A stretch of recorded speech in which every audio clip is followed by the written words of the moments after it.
আমার নাম আবুল খায়ের মোহাম্মদ নুরুল ইসলাম, সহকারী শিক্ষক গণিত। আমি দীর্ঘ 11 বছর যাবত এই স্কুলে আছি। আমার বাড়ি হচ্ছে কুমিল্লাতে, আর 10 বছর যাবত এই ডাবু এলাকাতে থাকতে থাকতে অনেকেই মনে করে যে এই এলাকার স্থায়ী বাসিন্দা হয়ে গেছে। আসলে না, ছাত্রছাত্রীদের সাথে মিশতে গিয়ে তাদের অন্তঃস্থল থেকে তারা কি বলতে চায় সেই কার্যক্রম উপলব্ধি করে স্কুলের স্বার্থে সেবা দিয়ে যাচ্ছি। আপনার শিক্ষার্থী যে স্যার একটা মেডিকেলে যে সুযোগ পেয়েছে স্যার, এটা আপনি শিক্ষক হিসেবে কেমন গর্ববোধ করছেন? আসলে এইটা বলার অপেক্ষা রাখে না। ও যখন জেএসসিতে এরা বৃত্তি পাইছিল 4 জন, তারপর থেকে সে 9-এ সায়েন্সে, আর স্পেশালি আমি একে পড়াইছি স্পেশালি, এবং মেডিকেল, বুয়েট, ইউনিভার্সিটি কোন টাইপের প্রশ্ন হয়, যেহেতু আমি নিজেও এগুলাতে ট্রাই করছি এবং তাদেরকে ধারণাটা তখন থেকেই দিছি, এবং এদেরকে এমনভাবে পড়ানো হয়েছে। আবার কিছু জিনিস এদের ভিতরে এমনভাবে ছিল যে এই জিনিসটা আমাদেরও জানার বাহিরে ছিল। এরা বিকল্প উপায়ে বিভিন্ন জিনিস সলভ করছে, এবং বিভিন্ন জিনিস এরা ধারাবাহিকভাবে তাদের প্রস্তুতিটা ক্লাস 9 থেকেই ছিল যে সে ভবিষ্যতে একটা ভালো জায়গায় প্রতিষ্ঠিত হবে।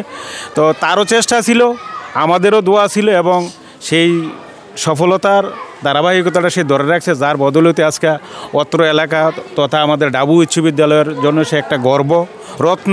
আশা করি সে এই এলাকায় তৃণমূল পর্যায়ের তার পরিসমাপ্তি শেষে এসে সবার মাঝে তার সেবাটা বিলিয়ে দিবে, সেই প্রত্যাশায় রাখি।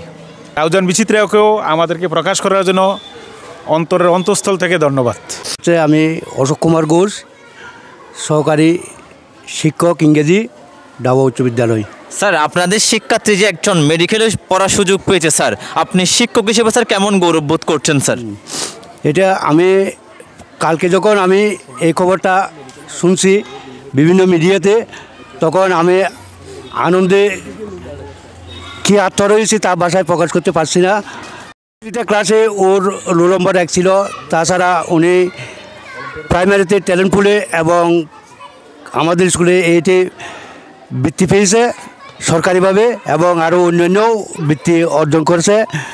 আমি যখন ক্লাসে যেতাম, ওনার একটা ভালো দিক ছিল, মানে লেখাপড়া কীভাবে ছাত্রের কাছ থেকে আদায় করতে হয়, তার কাছ থেকে আমি সবসময় এটা মানে প্রত্যাশা করতাম।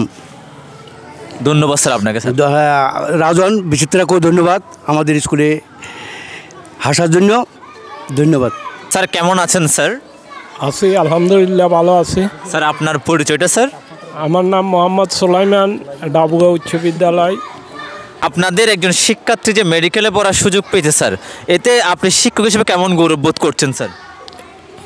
এতে আমি শিক্ষক হিসাবে খুবই গর্ববোধ করতেছি। ধন্যবাদ রাউজান বিচিত্রাকে।